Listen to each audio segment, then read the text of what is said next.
Hi, my name is Dr. Yonit Arthur, and I am a doctor of audiology, a strength coach, and a personal trainer. Thank you so much for joining me today on my channel, The Steady Coach, where we discuss all things related to dizziness, balance problems, vertigo, exercise, and wellness.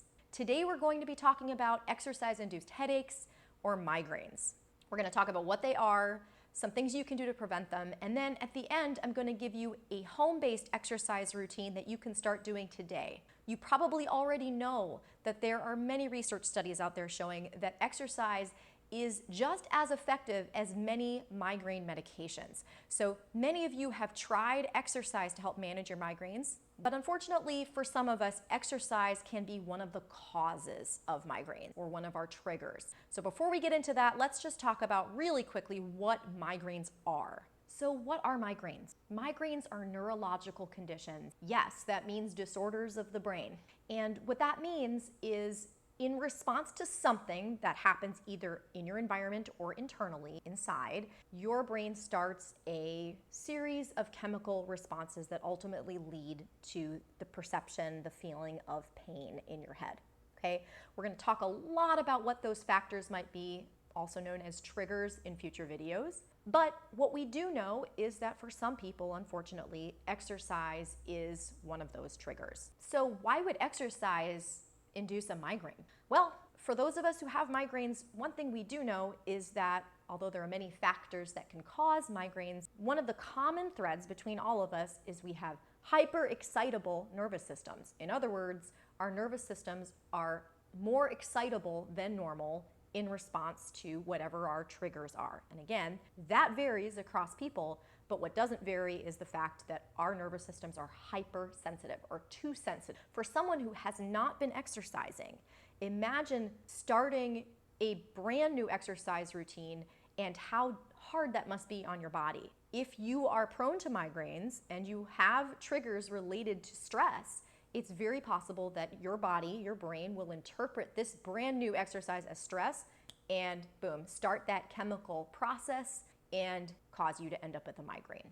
So you suffer from exercise-induced migraines. What do you do about it? You want to exercise. We all know that exercise has many far-reaching benefits for everything from longevity, living a long, healthy life, to its effects on depression and migraine frequency. So we all want to be able to exercise, but if you suffer from exercise-induced migraines, you're going to have to approach it in a slightly different way from someone who doesn't suffer from that condition. So the first thing I want to say before we get into how to do this is I want to address the most common misconception people have about exercise in general. I hear this from clients all the time. People think that if you don't sweat your butt off and have your heart rate really high and have your Apple Watch show that you've burned 300,000 calories during your workout, that it doesn't count, or that it's not benefiting you, or that it's not a good workout. And that is absolutely not true. It is the biggest misconception I see. While intense cardiovascular exercise has its place, and cardiovascular exercise is important for heart health and does improve migraines if you don't suffer from exercise-induced migraines, it has its place. The thing that people don't take into account is that when you're tired, when you're working out and trying to tire yourself out, you are not able to be strong at the same time. So where am I going with this? People discount the value of doing resistance training exercise. And by resistance training, I mean strength training with weights or without weights. Lifting a kid or lifting groceries or lifting a barbell, okay? So those are just as valid as cardiovascular exercise. And when you're doing resistance training, in fact, you want to take breaks because you're trying to train your body's musculoskeletal system. In other words, your muscles, tendons, bones, other connective tissue, that's what you're trying to train. So if you're training while you're tired and your heart rate's up and you're going crazy and you're sweating, you're actually not even getting the benefits of doing weight training.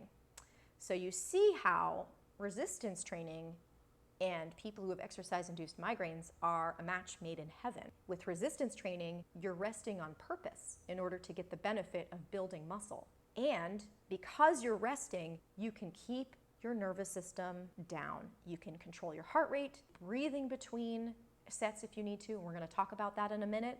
overall, you control the intensity of your exercise much more easily than if you're doing, say, a boot camp class. So, tip number 1, know your triggers. We're going to be talking more about triggers another time, but if you are already aware that you have triggers like sleep deprivation, dehydration, having not eaten for a while, you want to make sure those triggers are off the table before you start your exercise. Make sure you get something to drink. Make sure that you don't have an empty stomach if that's a trigger for you. Address your other triggers before you attempt to do exercise. Tip number 2, don't discount resistance training. Like we already talked about, although it may feel really good to get on a bike and ride as hard as you can or to do a boot camp class, lower key resistance training is just as effective as improving your health and improving your aesthetics, making you have a lean, healthy body as cardiovascular training, if not more so, and you can much more easily control the intensity of your exercise when you resistance train. Tip number 3, know and use your grounding techniques. So we'll talk more about grounding techniques at other times on this channel, but again, remember what causes your migraine. Your migraine is caused by your body responding to some kind of stress. Something is wrong. Your brain says, something's wrong, and then it sets off this cascade. So how do you counteract that? How do you make sure your brain doesn't do that? By resting, real resting between sets and using a grounding technique. In this case, I'd recommend just doing some deep breathing. Close your eyes, take deep 360-degree breaths throughout your whole abdomen. And again, we'll talk about that more on future videos. But you should plan to take these grounding breaks between every set of exercise you do. And again, I know that goes counter to what you may have been taught about what makes a good workout, where you're working hard and your heart stays up the whole time. Throw that out the window.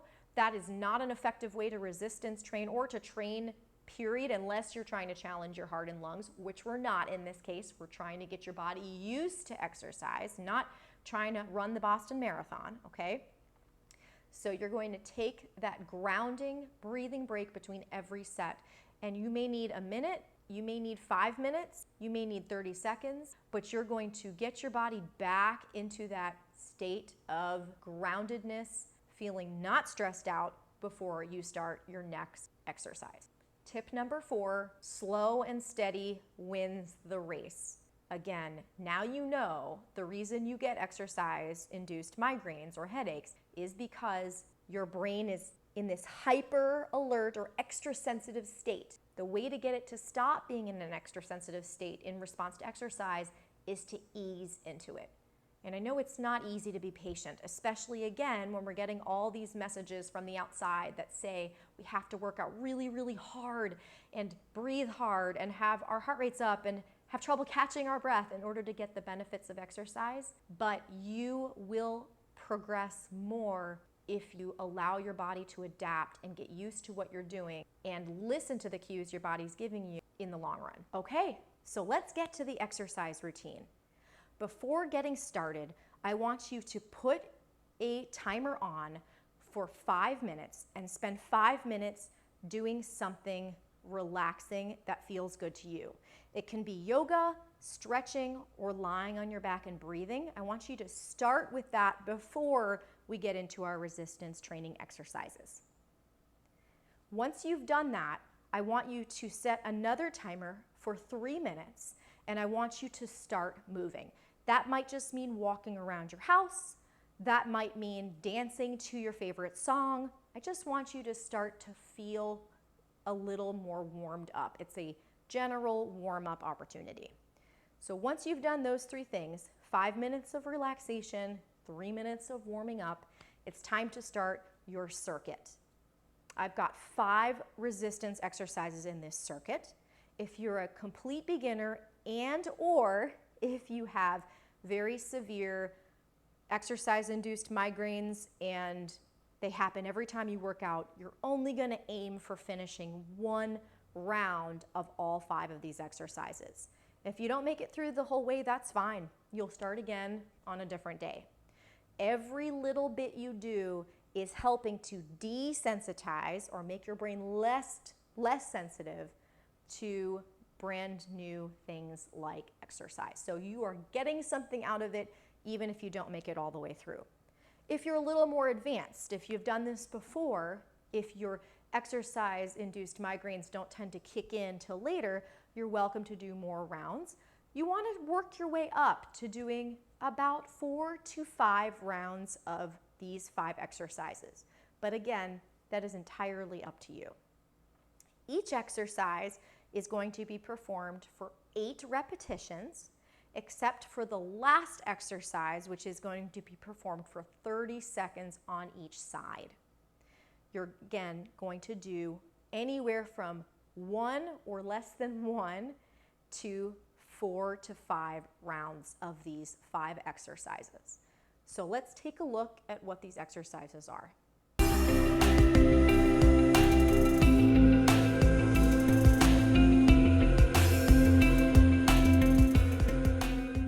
Okay, exercise number 1 in our circuit is going to be a squat.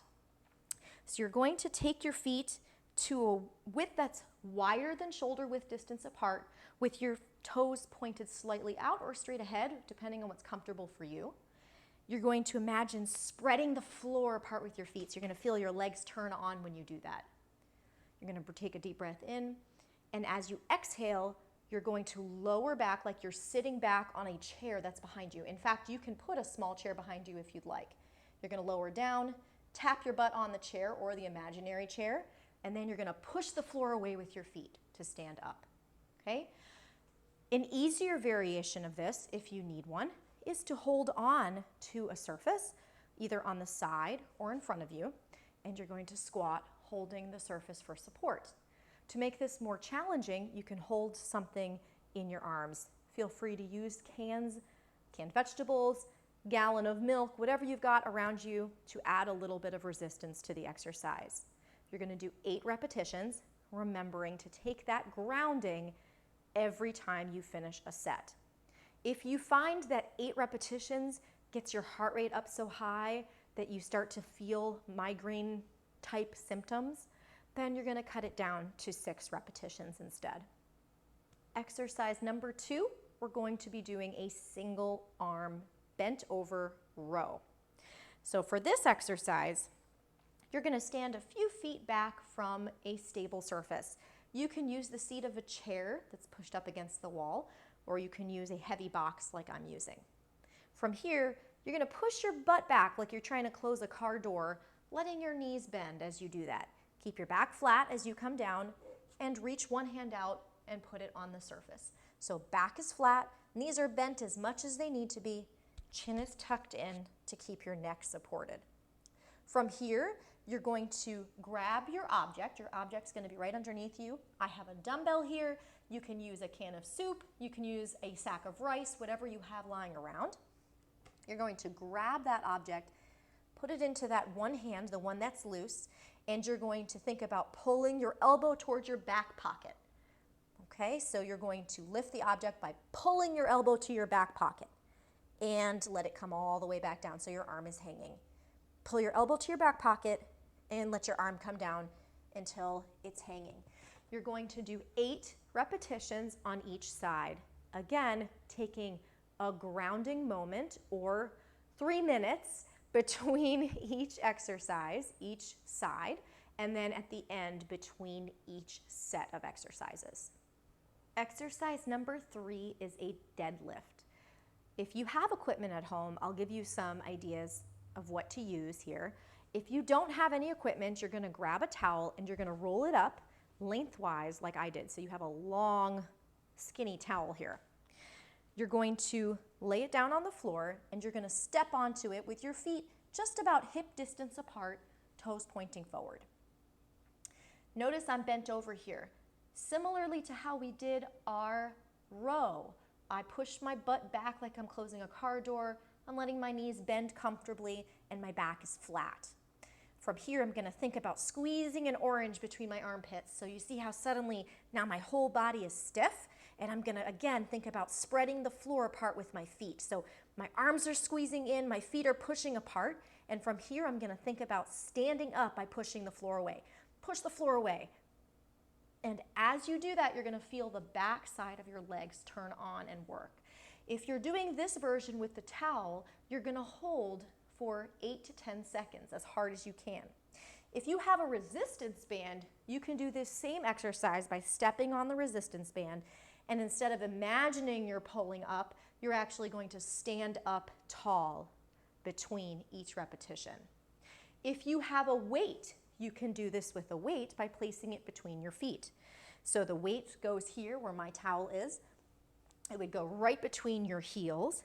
You'd reach down to get the weight by pushing your butt back, letting your knees bend, and then you're going to keep your back flat, orange under your armpits, spread the floor apart with your feet, and stand tall to pick up the object, and then set it back down between your heels. The next exercise is a push-up. So don't worry if you can't do a push-up on the floor. I'm going to show what that looks like, and then I'll show you what the other options look like. If you can do a push-up on the floor, you're going to get into a plank position on the floor. So wrists are going to be directly under your shoulders, and you're going to think about pulling your ribs down towards your belt buckle. Notice I have a very flat back here, and now from here you're going to imagine you're twisting or screwing your hands into the floor. So you're going to create that tension in your upper body. From here, you're going to let your elbows bend out at 45 degrees, keeping your body nice and straight without letting your butt come up or sag down. You're going to reach close to your nose, and then you're going to drive the floor away with your hands to come back up into plank. If that is too difficult for you, and it is for many people, especially if you haven't exercised before, you're going to take this on an elevated surface. You can use the seat of a chair. So you're going to, again, get into that same plank-like position, wrists directly under your shoulders, your rib cage pulling down towards your belt buckle, pushing out through your heels. You're going to come on down again with your elbows coming out at that 45-degree angle, pushing the object away. The higher the object is, the easier this is. So if you're a brand new beginner to exercise, you could do this against a wall. So you're going to come to a wall, okay? You're going to be out like this. Think about stacking your shoulders over your wrists. You're going to let your elbows flare out to a 45-degree angle, and then you're going to push the wall away. Your goal is to eventually progress down to lower and lower surfaces for these push-ups. You're doing 8 repetitions of these in whatever variation that you can do. Again, thinking about grounding between each movement. Last but not least, we're going to do an offset farmer's carry or suitcase carry. For this one, you're going to grab something heavy. It can be your kid's backpack. It can be some sacks of rice. Whatever you have available to you in your home, you're going to hold it with one hand on one side of your body, and you're going to walk for 30 seconds. Then you're going to switch hands and walk for another 30 seconds. That's what you're going to do for each set. Again, remembering that you may at any point stop and ground, especially between switching hands or at the end of both carries. Try to keep your shoulders level here.